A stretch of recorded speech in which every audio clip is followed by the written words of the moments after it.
چھٹی منانے کے لیے 1-2 دن ادھر رکنے کے لیے. تو تحصیلدار صاحب کلگام میں ہوتے تھے تو ان کی سواری جانی تھی کلگام سے رسو. تو ان بٹوین یہ گاؤں بھی آتا تھا جہاں ہمارے یہ پنڈت جی کشپ بندھو جی ان کے ساتھ پٹواری کے ساتھ نوکری کر رہے تھے.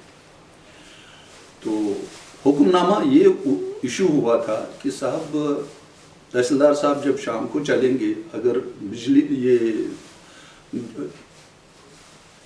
سورج غروب ہو چکا ہوگا تو اس صورت میں ہر ایک گاؤں والا اپنے ہاتھ میں ایک گھاس کا پولا لے کے اس کو جلا کے رکھے گا تاکہ راستے میں پورا روشنی کا پربند رہے. تو اس نے جب دیکھا تو اس کے گاؤں میں عموماً بہت سارے لوگ غریب تھے, زیادہ تر لوگ غریب تھے. تو ان بیچاروں کی شہمت آئی تھی. اب ان کو جو وہ دوسرے دن اپنے گائے کو کھلا سکتے تھے وہ پولا بھی اب رات کو جلا کے رکھنا ہے.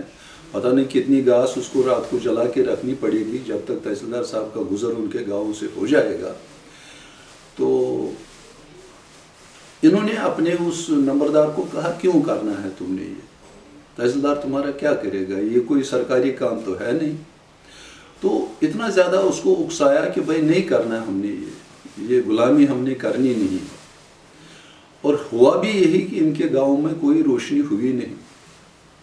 اب تحصیلدار صاحب کے لیے یہ بہت مشکل دور گزرا. تو انہوں نے اس کی تحقیقات کا حکم جاری کیا بھائی کیوں نہیں ہوا تھا اس گاؤں میں روشنی. تو معلوم چلا کہ اصلی یہی آدمی ہے, یہ تارا چند جو ہے. تو اسی نے یہ سارا بکھیڑا بنایا ہوا تھا. تو انہوں نے اس کے ایک تو نوکری سے اس کو برخاست کیا گیا ترنت, اور دوسرا اس کے بغاوت کا اس پر یہ ہو گیا کہ اس نے راج کے اگینسٹ جو اس وقت شخصی راج تھا اس کے اگینسٹ اس کا یہ بغاوت کا اس پر جرم لگایا گیا. تو ان کو اریسٹ کرنے کی, ان کو گرفتار کرنے کا حکم صادر ہوا تھا. شکر ہے کہ ان کو اس سے حکم صادر ہونے کے ساتھ ساتھ میں ہی ان کو بھی پتہ چل گیا تھا, ان کو پتہ دیا گیا تھا کہ تمہیں اب آئیں گے پولیس والے گرفتار کرنے کے لیے. اس سے پہلے یہ وہاں سے بھاگ چلا, اور بھاگتے بھاگتے کہاں سے یہ کہاں چلا تو یہ جناب علی کشمیر ہی چھوڑ گیا اور لاہور پہنچ گیا. لاہور سے اس کو کہیں نوکری کی تلاش میں اس کو ملی نہیں تو یہ کوئٹہ پہنچ گیا. اور کوئٹہ میں ان کو اخبار کیسری ان دنوں وہاں چلتا تھا, وہاں ملازمت ملی. اخبار کیسری کے ساتھ انہوں نے کام کیا, کوئٹہ پہنچ گیا. تو کوئٹہ میں جب اخبار کیسری میں تو ان کو وہاں سے اب کوئٹہ کا وہ جو کہیں گے اب جغرافی جو تھی وہ بالکل کشمیر کے ایک دم پاس میں تو تھی نہیں, اس کے ساتھ ساتھ میں کوئی مطابقت تھی نہیں, ایک جیسا تھا نہیں. تو ان کو وہ کشمیری ہم کہتے ہیں گھر کا پھرتا ہے, تو ان کو اپنے گھر کی بہت یاد آ رہی تھی, اور اسی میں کشمیر کی بہت یاد آتی تھی, کشمیری کلچر کی. تو کوئٹہ میں ایسا کچھ بھی نہیں تھا ان کے پاس.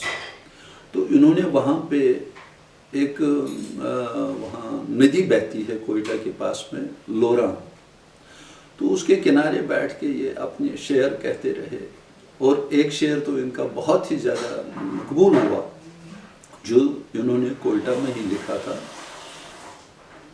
یہ اس کو مخاطب کرتے ہیں جو پانی بہہ رہا ہے اس لورا نہر میں, اس لورا نالے میں, ندی میں. تو یہ اس کو مخاطب کر کے ایڈریس کر کے کہتے ہیں اے لورا کے پانی جب تم جا کر ملے گا جہلم کے پانی سے, تو سندھ میں جا کر ملے گا جس میں جہلم کا بھی پانی آ رہا ہے. جہلم میرے وطن کی ندی ہے جو آ کر آئے گی, تو اس سے کہہ دینا کہ اس کا ایک بہت ہی چاہنے والا, جہلم کا چاہنے والا یہاں کوئٹہ میں لورا کے کنارے اس کے لیے تڑپ رہا ہے, رو رہا ہے. اور اسی کا یہ ایک لمبی نظم ہے ان کی. لاسٹ والا جو یہ ہے نا, اس کی لائنیں جو ہے اس میں وہ کہتے ہیں بلبل، یہ بلبل اپنا شاعرانہ تخلص کیا کرتے تھے. بلبل نہ یہ وصیت احباب بھول جائے، گنگا کے بدلے میرے جہلم میں پھول جائے. تو اتنا ان کو اپنی اٹیچمنٹ تھی، یاد آ رہی تھی اپنی کشمیر کی. تو جہلم میں انہوں نے وصیت کر دی ادھر اپنی شاعری میں کہ صاحب میری گنگا کی جو ہماری بہت متبرک ندی ہے، اور ہم سب ہندو لوگ چاہتے ہیں کہ ہماری پھول جو ہے وہ ہمیشہ گنگا میں ہی بہائے جائیں، لیکن انہوں نے کہا تھا کہ نہیں صاحب، میرے پھول تو میری ویتستہ میں ہی، میری جہلم میں ہی. اور بھگوان کا دیکھیے ایسا ہوا کہ انہوں نے کبھی اپنا کشمیر بعد میں جب وہ والد کشمیر واپس آئے، انہوں نے پھر چھوڑا نہیں کشمیر کو، کبھی بھی نہیں چھوڑا. شاید ان کو زندگی کا یہ تجربہ، تلخ تجربہ ہو گیا تھا کہ کشمیر سے باہر کشمیری کے لیے صرف تڑپ ہی ہے، کوئی سکون کی جگہ تو ہے نہیں. اور اس کا پورا آج کل کے دور میں ہمیں دیکھنے کو مل رہا ہے، جب ہر ایک کشمیری جو بھی باہر مجبوری کی حالت میں کشمیر سے باہر آ گیا ہے، تڑپ رہا ہے واپس اپنے کشمیر میں جانے کے لیے. اچھا یہ بتائیے، ان کا یہ جو کشپ بندھو نام، اس کے پیچھے کیا بیک گراؤنڈ؟ جی ہاں، وہ جیسا میں نے آپ کو کہا، کوئٹہ میں ان کا کوئی خاص دل لگا نہیں. حالانکہ نوکری تھی، عزت بھی تھی، لوگ خوب چاہنے لگے تھے تارا چند بلبل کو، لیکن ان کو اپنا وہ خلوص نہیں مل رہا تھا، اپنی کمپنی نہیں مل رہی تھی. تو وہاں پہ کلچر جو تھا وہ وہیں کا تھا. ہندو لوگ بھی اسی کلچر سے بلانگ کرتے تھے جو کوئٹہ میں اس وقت تھا. تو اس لیے وہ وہاں سے چل کر واپس لاہور آ گئے. لاہور میں وہ کھلے، کنول کے پھول کی طرح کھلے، کیونکہ لاہور میں اس وقت Kashmiri community in large numbers, in droves, they would education کے لیے لاہور جانا تھا، نوکری کے لیے لاہور جانا تھا. سردیوں میں most of the Kashmiri Muslims would also migrate to Lahore, اور وہاں ان کو ہتو بلاتے تھے. ہتو، او ہتو ادھر آؤ کام کرانے کے لیے. تو ایسے ان کو ایڈریس ہوتا تھا. تو میرا کہنا ہے کہ کافی سارے کشمیری اس کو ملے، اور اس ماحول میں وہ جو کشمیری ماحول اس کو مل گیا تارا چند کو، اس ماحول میں وہ نکھرنے لگے، اور انہوں نے اپنا کام شروع کیا وہاں پہ. ان کو آریہ گیزٹ جو ہے نا، آریہ گیزٹ ایک نکلتا تھا، آریہ سماج کا جو وہ کیا بولتے ہیں، خاص پتر جو نکلتا ہے نا کسی اس کا گروپ کا، تو آریہ سماج کا آتا تھا ہمارے پاس ان دنوں میں آریہ گیزٹ.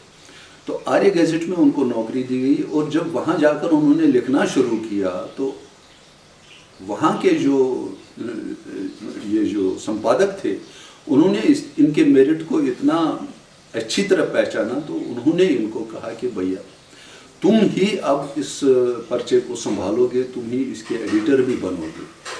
ایک تو وہ آریہ گیزٹ کے ساتھ منسلک ہو گئے، خوب ان کی مشہوری ہو گئی. لکھنے میں تو ان کا کوئی جواب تھا نہیں، کافی ترار سے لکھتے تھے، اور ساتھ میں ان کو کشمیریوں کے ساتھ گل مل کے کام کرنے کا موقع مل گیا.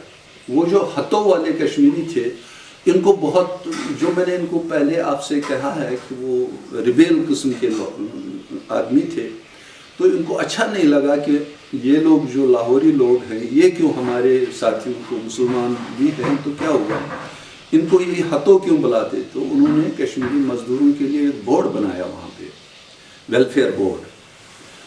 تو اس کے بالکل ہر تو کر تو بن گئے. اس میں کافی سارے اور لوگوں کا بھی ان کو سہایتا ملتی رہی، جس میں اقبال کی بات آ سکتی ہے، ان کی سرپرستی ملی. فوک، محمد دین فوک ہوتے تھے، ان کی سرپرستی ملی، اور پنڈت لوگوں کی تو سرپرستی تھی ہی تھی ان کے تھرو. تو اسی اسنا میں یہ جو ہمارے آریہ گیزٹ کے اس وقت کے ہرتا کرتا تھے وہاں پہ، انہوں نے ان کو نام دیا کشمیری، یہ سب دیکھ کے کہ تم کشمیریوں کے بندو ہو گئے، تم کشمیریوں کے بھائی ہو. تو اسی لیے کشمیر تو کشپ رشی کے نام سے منسلک ہے، اس لیے تمہارا نام بھی کشپ بندو ہو گیا. کشمیریوں کا جو ساتھی ہے، کشمیریوں کا جو ہمدرد ہے، کشمیریوں کا جو چاہنے والا ہے. تو کشمیریوں کے بھائی کا نام کشپ بندو، انہوں نے ان کو کشپ بندو کا نام دے دیا.